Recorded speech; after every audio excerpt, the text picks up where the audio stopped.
নমস্কার, আমি বর্ণালী। আপনারা দেখছেন নেক্সট জেন বাংলা। পশ্চিমবঙ্গের রাজনীতি ও শিক্ষা জগৎ দীর্ঘদিন ধরে নজর রেখেছিল প্রাথমিক শিক্ষকের ৩২,০০০ চাকরি বাতিল মামলার দিকে। একদিকে নিয়োগ দুর্নীতির অভিযোগ, অন্যদিকে হাজার হাজার পরিবারের ভবিষ্যৎ। এই দুয়ের টানাপোড়েনের মধ্যেই অবশেষে স্পষ্ট হল হাইকোর্টের অবস্থান।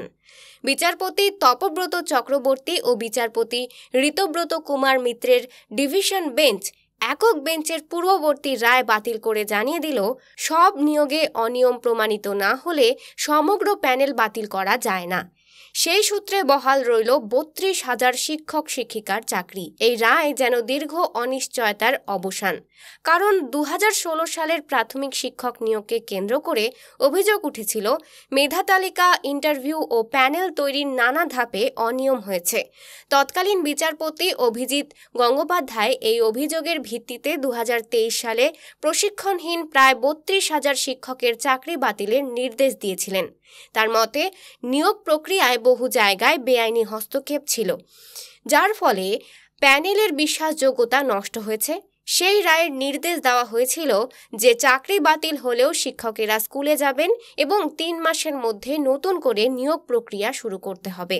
প্রাথমিক শিক্ষা পর্ষদ সেই রায়ের বিরুদ্ধে ডিভিশন বেঞ্চে যায়। পরবর্তীতে মামলাটি সুপ্রিম কোর্ট পর্যন্ত পৌঁছায়, যেখানে সর্বোচ্চ আদালত নির্দেশ দেয় সব পক্ষকে বক্তব্য রাখার সুযোগ দিয়ে কলকাতা হাইকোর্টের ডিভিশন বেঞ্চ চূড়ান্ত রায় দেবে। সেই পরিপ্রেক্ষিতেই সাম্প্রতিক রায়, যেখানে আদালত স্পষ্ট জানায় কয়েকটি ক্ষেত্রে অনিয়ম থাকলেও তা গোটা নিয়োগ বাতিলের জন্য যথেষ্ট নয়।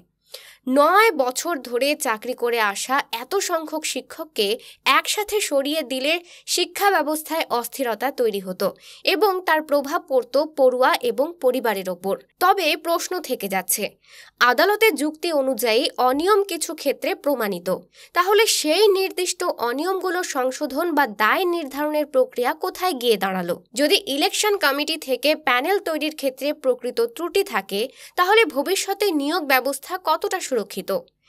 দুর্নীতির দায় যদি কয়েকজনের, তাহলে তা পৃথকভাবে নির্ণয় করে সমাধান করার সক্রিয় পদক্ষেপ কি নেওয়া হবে?